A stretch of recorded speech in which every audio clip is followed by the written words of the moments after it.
अडानी अपने उड़ान पर थे, चारों तरफ कारोबार बढ़ रहा था, देश के तमाम राज्यों में अपने पांव फैला रहे थे, हर कारोबार पर अपनी पकड़ कस रहे थे, न्यूज चैनल खरीदने में लगे थे। खबरिया चैनल गोदी जो चैनल है, मोदी जी को छोड़ करके अडानी करने में लगे थे, उनका इंटरव्यू कर रहे थे, उनकी कसिंदर करने में लगे थे, बिना ये समझे कि मुसीबत दरवाजे पर दस्तक दे चुकी है, सुनामी आ चुकी है, अडानी पर मुसीबत आ चुकी है। इन सब बातों से अनजान अडानी भी खबरिया चैनलों पर जाकर अपना इंटरव्यू दे रहे थे, बिजनेस प्लान कर रहे थे,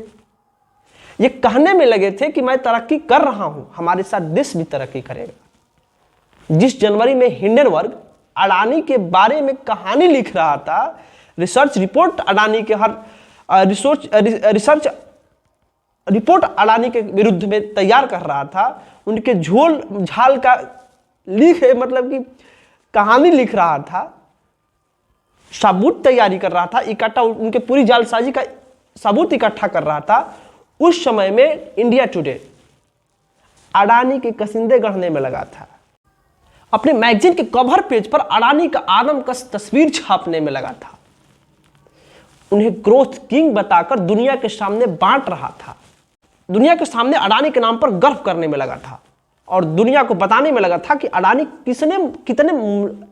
मशक्कत के साथ इस स्थान पे पहुंचे हैं। बिना ये समझे मैगजीन बाजार में आ गई कि तस्वीर बदलने वाली है।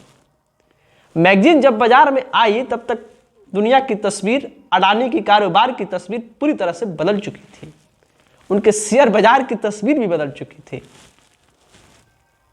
अडानी अमीरों की लिस्ट से टॉप 20 के नीचे आ चुके थे, कारोबार पूरी तरह से चौपट हो चुका था,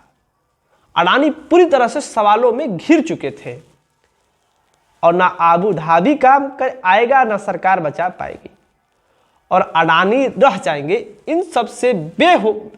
बेखबर होकर के मैगजीन के कवर पेज पर काम चल रहा था। अडानी को न्यूज मेकर बताने वाली यह मैगजीन क्या अब अडानी को डिजास्टर ऑफ द ईयर बता पाएगी? ये वही दौर था जब अडानी आपकी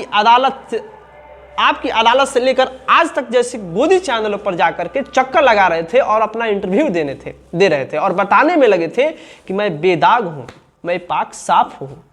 कहने में लगे थे और ये कहने में लगे थे कि रजत शर्मा आपकी अदालत से हमें बेइज्जत बरी कर दिया है, लिहाजा हिंडनबर्ग को हम नकारते हैं। लिहाजा बिना दस्तक दिए सुनामी ने अडानी के घर को हिला दिया है पूरी तरह से और बता दिया है कि समय बहुत बड़ा बलवान होता है। हालांकि आप इन सब बातों पे क्या सोचते हैं, अपनी प्रतिक्रिया जरूर दीजिएगा और हम आपके साथ संदिग्ध थे और देखते रहे जनमत एक्टिविस्ट। हो सके तो सब्सक्राइब जरूर कीजिएगा और बेल आइकन को दबा लीजिएगा ताकि मैं भविष्य में आऊँ तो आपसे रूबरू हूँ, बात कर सकूँ। तब तक के लिए धन्यवाद, जय हिंद, मिलते हैं अगली वीडियो।